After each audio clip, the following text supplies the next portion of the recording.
어느덧 이제 12월도 열흘밖에 남지 않았습니다. 시간이 참 빠르게 지나가죠. 여러분들은 한 해 동안 잘 지내오셨습니까?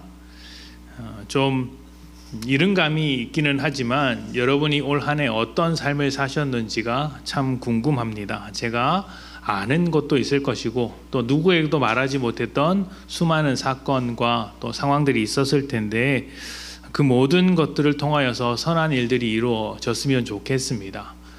익숙한 환경에서 벗어나서 새로운 일을 시작하신 분도 계실 것이고 또 새로운 직책을 맡으신 분도 계실 것입니다. 환경이 달라지거나 사람이 달라진 사람도 있겠지만 지금까지 그랬던 것처럼 모두 열심히 살아오셨으리라고 믿습니다. 그 열심이 하나님의 일하심과 합하여 더 큰 열매 맺기를 축복합니다. 자, 2025년은 우리 교회의 7주년이었습니다. 우리는 2018년 8월에 개척을 하여 이제 8월마다 1주년을 이제 매겼는데 올해는 드디어 7주년입니다. 그래서 그동안의 사역을 마무리하고 안식을 보내자라고 선포하고 이제 안식년처럼 지내게 되었는데요. 안식년이라고 해서 우리가 평소와는 다르게 특별한 사역을 덜 하거나 더하지는 않았습니다. 늘 그렇듯이 변함없이 해왔죠.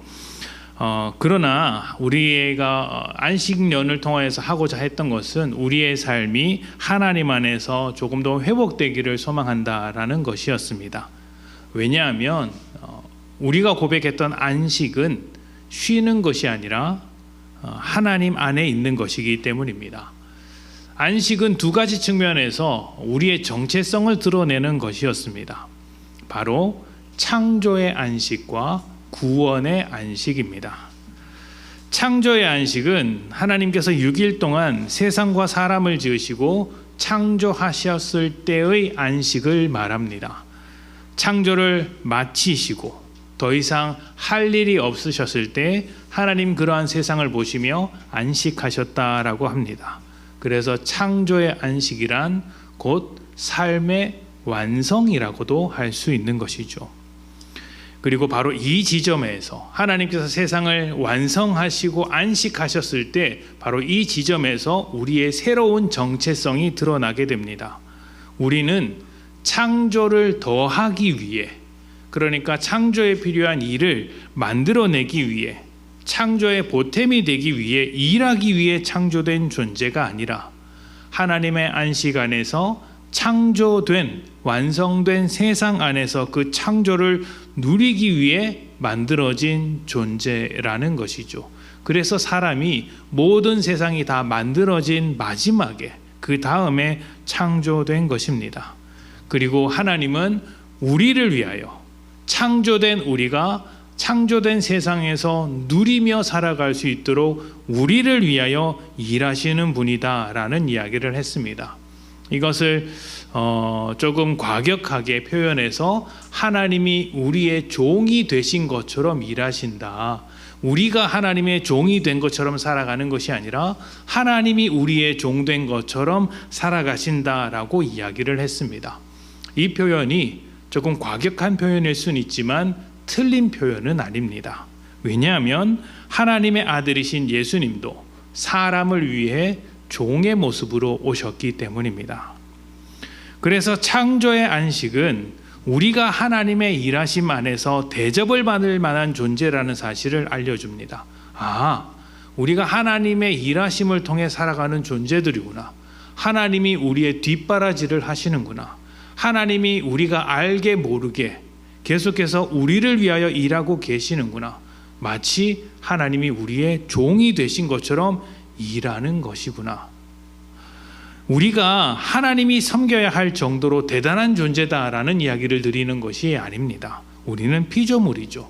창조주와 피조물은 비교될 수 없는 존재입니다. 그런데 우리는 하나님과 대등할 수 없는 존재이지만 하나님께서 우리를 사랑하심으로 우리를 그렇게 대접해 주십니다. 우리를 그렇게 사랑해 주시는 분이 하나님이시죠. 그래서 창조의 안식을 고백하는 우리는 하나님께서 우리를 얼마나 사랑하는지를 고백하며 우리가 그렇게 존귀하다는 사실을 확인하며 살아가는 것입니다. 자, 그 다음 구원의 안식은 이집트에서의 노예 생활을 마치고 해방되었을 때를 기념하는 안식이었습니다. 특히 우리는 십계명에서 안식일 규정을 확인할 수 있었습니다. 십계명을 포함하여 모든 율법은 하나님의 백성이 되기 위한 율법이 아니죠. 이미 하나님의 백성이 된 사람들에게 주어진 율법, 법이라고 했습니다. 그래서 이 법을 잘 지키면 무엇인가 주겠다, 하나님의 백성이라는 자격을 주겠다라는 조건적인 법이 아니라 이미 하나님의 백성이 된 사람들에게 그 삶을 어떻게 살아가라고 하는 인생의 방향과 목적과 가치와 지혜를 가르쳐주는 법이라고 설명을 드렸습니다. 그리고 이러한 법 가운데 안식일 규정은 십계명의 네 번째 존재하는 법으로서 그 앞에는 하나님께서는 한 분이시다, 우상을 섬기지 말라는 법과 그 다음에 하나님의 백성으로 살아가야 할 다섯 번째부터 열 번째 법을 연결하는 위치에 있다라는 이야기를 했습니다. 이것은 하나님과 사람을 연결하는 것이면서 우상을 끊어낸 존재가 우상을 끊어낸 삶을 살아가기 위한 연결고리라고도 할 수 있습니다. 다시 말하면 우리는 이집트의 노예로 살던 사람들이 아니다. 동시에 이집트의 우상을 섬기는 사람도 아니다.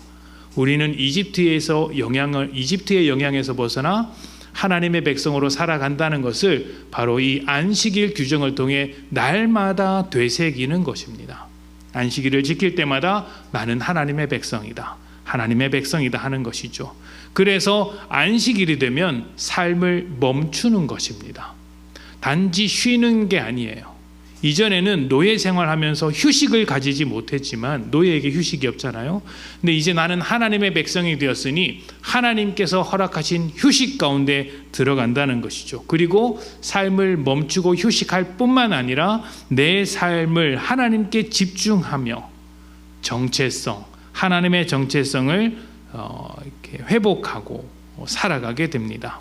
그리고 그 안식일이 끝나면 회복된 정체성을 가지고 다시 일상에서 열심히 살아가는 것이죠. 우리가 안식일은 단순히 쉬는 것이 아니다라는 말씀을 드린 이유가 바로 여기에서 찾아볼 수 있습니다. 세상에서 세상이 주인인 것처럼 살다가 안식일에 잠깐 쉬고 다시 세상으로 돌아가 세상이 주인인 것처럼 살아간다면 이 안식일은 아무런 의미가 없습니다. 안식일에는 반드시 하나님의 백성, 하나님의 사람으로서의 정체성이 회복되어야 합니다. 그래서 세상에서 내가 잠깐 끌려가다가도 안식일이 되면 그 모든 것을 끊어내고 내가 하나님의 백성이지 회복하며 주님께로 삶을 돌이킬 때 비로소 진정한 안식이 된다는 것이죠. 그래서 안식일은 바쁜 세상에서 하나님께 집중하기 위한 삶의 루틴과 같다라는 이야기를 드렸습니다. 그리고 이 루틴은 현대사회를 살아가는 우리에게 다양하게 적용될 수 있죠. 예배를 드리는 것이나 큐티하는 것, 또 목장 모임을 하는 것, 이런 모든 것들이 하나님께 집중하는 일종의 루틴이 되는 것입니다. 주일이 되면 우리 교회 가야지, 내가 일주일 동안 열심히 살아왔지만 이 하루만큼은 하나님께 지켜야지 하는 그 마음이 나머지 6일도 하나님의 백성으로 살아가게끔 만들어주는 원동력이 되더라는 것입니다. 가만히 생각해 보십시오. 주일을 점점 잊어가고 또 우리가 믿음 안에서 이 공동체, 훈련, 또 기도하는 시간을 점점 잊어가면 잊어갈수록 일상에서는 더더욱 하나님을 찾지 않습니다. 그러다가 언제 하나님을 찾습니까? 큰 사건이 일어나서 꽝 하고 부딪혔을 때 더 이상 도움을 받을 데가 없을 때 그때 하나님 나 좀 도와주십시오라고 하는데 하나님께서 이런 고얀하시면서도 그런 기도를 들어주시는 것이죠. 왜냐하면 우리와 하나님과의 관계가 그런 사랑의 관계로 엮여 있기 때문입니다. 우리는 이 루틴을 통해 우리의 정체성, 하나님의 백성이라는 정체성을 분명히 할 수 있습니다. 여러분은 이 루틴을 잘 지켜왔는지 모르겠습니다. 여러분은 안식의 한 해를 보내었습니다. 우리가 계속해서 나누었던 메시지도 사실은 그러한 메시지가 참 많았어요. 창조의 안식은 우리에게 하나님께 사랑을 받는 하나님의 형상이라는 정체성을 심어주었습니다. 그리고 구원의 안식은 우리에게 세상의 백성이 아니라 하나님의 백성이라는 정체성을 만들어 주었습니다. 다시 한번 여쭤보고 싶어요. 2025년은 여러분의 정체성을 지켜내는 한 해가 되었습니까? 아니면 혼란스러운 한 해가 되었습니까? 오늘과 다음 주는 세 가지 질문과 세 가지 결단을 나누게 될 텐데, 한 해를 마무리하고 내년을 준비하는 시간이 되는 만큼 이 질문과 결단 앞에 여러분 스스로 점검하시기를 부탁드립니다. 오늘은 짧게 세 가지 질문만 드리고요. 여러분 각자가 한번 생각해 보시기를 바랍니다. 일주일 동안 이 질문을 가지고 사신 다음에 다음 주에 와서 우리 함께 결단했으면 좋겠어요. 맨 처음 드리는 질문은 이것입니다. 한 해 동안 여러분은 하나님의 형상으로 살아오셨습니까? 한 해 동안 여러분은 하나님의 형상으로 살아오셨습니까? 창조와 구원의 안식일이 우리에게 말하고자 하는 것은 우리의 정체성이었습니다. 그렇다면 지금 우리는 스스로를 돌아보아야 합니다. 우리는 하나님의 형상으로 살았는가? 교회에서뿐만 아니라 가정에서, 직장에서, 이웃들과의 관계 속에서 나는 하나님의 형상으로 살고 있었는가? 그리고 나를 지으신 하나님께서 내 삶의 주인 되신다는 사실을 인정하며 살았는가? 특히 여러분에게 가장 묻고 싶은 것은 한 해 동안 여러분이 가장 중요하게 여겼던 가치는 무엇이었는가 하는 것입니다. 정체성은 가치와 떨어질 수 없는 것이기 때문이죠. 세상은 우리를 성과와 성공으로, 돈으로, 사회적 지위로 또는 수많은 것들을 비교하며 우리의 가치를 평가하고 있습니다. 그리고 계속해서 부추기죠. 쓸모 있는 존재가 되라, 성과를 잘 내는 존재가 되라고 부추기는데, 그 부추김이 때로는 열심히 살아가는 이유가 되기도 하지만 대부분 우리가 성과를 내지 못할 때 더 깊은 불안감과 두려움 속으로 밀어놓고 말았습니다. 더 잘하지 못하면 어떻게 되지? 내가 여기서 삐끗하면 어떻게 되지? 이렇게 살아서 되는가? 성과가 나오지 않으면 어떻게 하나? 이런 두려움 속에서 살게 만드는 것이죠. 이 생각을 떨쳐내지 못한다면 우리의 정체성은 세상 가운데 매여 있는 것이라고 할 수 있죠. 잠시 좋은 결과를 얻어도 또다시 비교할 수밖에 없는 상황에 놓이게 되는 우리는 열심히 달리지만 정작 나는 누구인가? 왜 이렇게까지 열심히 살아가야 하는가에 대한 질문에는 답을 하지 못하는 경우도 많습니다. 그 역시 세상 가운데 정체성이 매여 있기 때문입니다. 나를 성과, 결과 안에서만 발견하는 거예요. 그것에서만 가치를 찾아낼 수 있기 때문에 그 삶의 안식이란 영원히 존재할 수가 없습니다. 여러분은 한 해 동안 어떻게 살았습니까? 하나님의 형상으로 살았습니까? 아니면 세상의 형상이 되어 살고 계셨습니까? 여러분의 1년을 돌아보면서 과연 어떠한 가치가 가장 중요했는지, 내가 하나님의 형상으로서 안식하며 하나님의 정체성을 붙들면서 살았는지를 한번 점검해 보았으면 좋겠습니다. 자, 두 번째 질문은 이것입니다. 다른 사람을 하나님의 형상으로 인정했는가? 내 주변의 이웃, 타인을 하나님의 형상으로 인정했는가 하는 것입니다.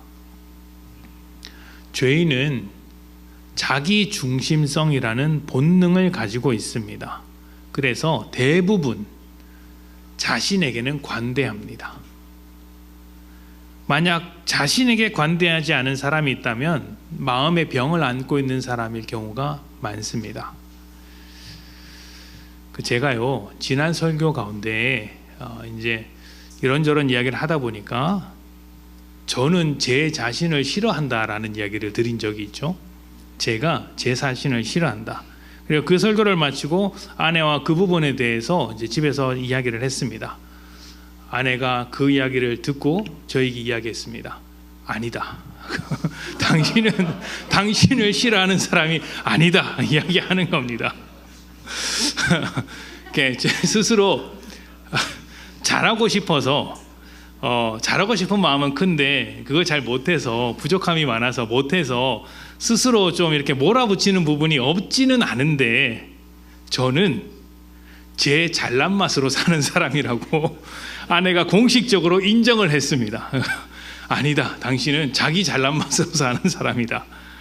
그래서 마음의 병 같은 건 없다 이야기를 했습니다. 이제 그렇다고 합니다. 곰곰이 생각해 보니 맞습니다. 그런 것 같습니다. 저도 저에게는 굉장히 알게 모르게 관대한 편이죠. 그러다 보니 저 역시 죄인이 맞구나 이런 생각을 했습니다. 자, 스스로에게 관대한 사람은 끊임없이 자기를 위한 변명을 만들어냅니다. 자기를 보호하기 위해서 그렇게 하는 것이겠죠. 그런데 다른 사람에게도 그렇게 했을까요? 여러분은 다른 사람을 위해서 가정 안에서, 직장 안에서, 또 수많은 관계 안에서 나 아닌 다른 사람을 위해 열심히 변호한 적이 있습니까? 그 사람을 따뜻하게 품어주고 감싸 안아준 적이 있습니까? 아니면 알게 모르게 비난하고 있었습니까?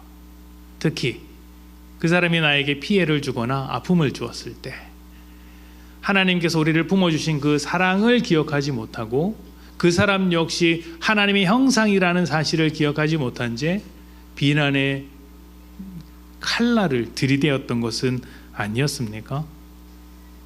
현대사회가 급속도로 발전하면서 경쟁은 일상이 되었습니다. 어렸을 때부터 등수로 평가를 받죠.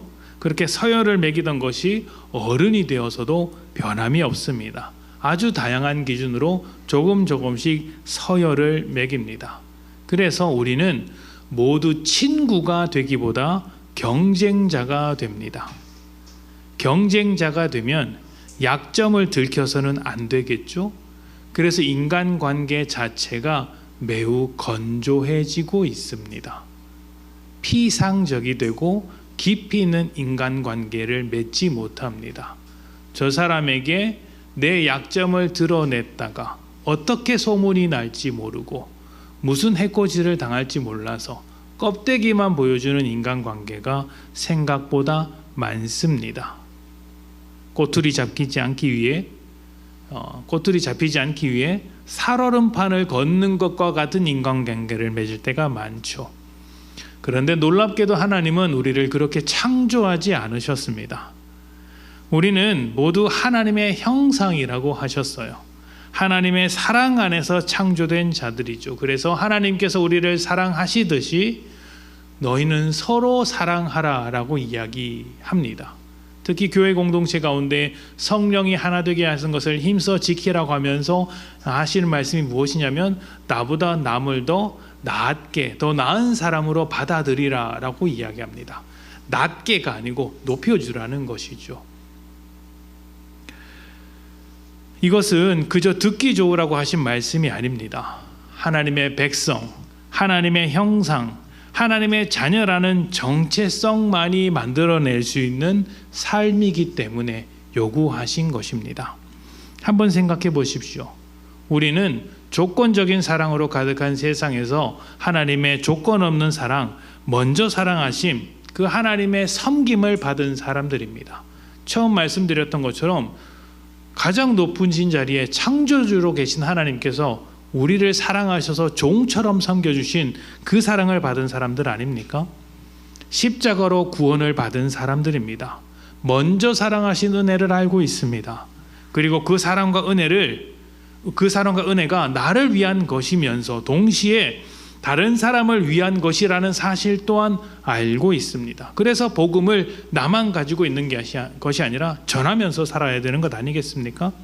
이렇게 하나님의 정체성을 가진 사람은 내가 하나님의 형상인 것처럼 다른 사람 역시 하나님의 형상인 것을 기억하면서 살아야 하는 것이죠. 여러분은 다른 사람을 하나님의 형상으로 인정하며 살았습니까?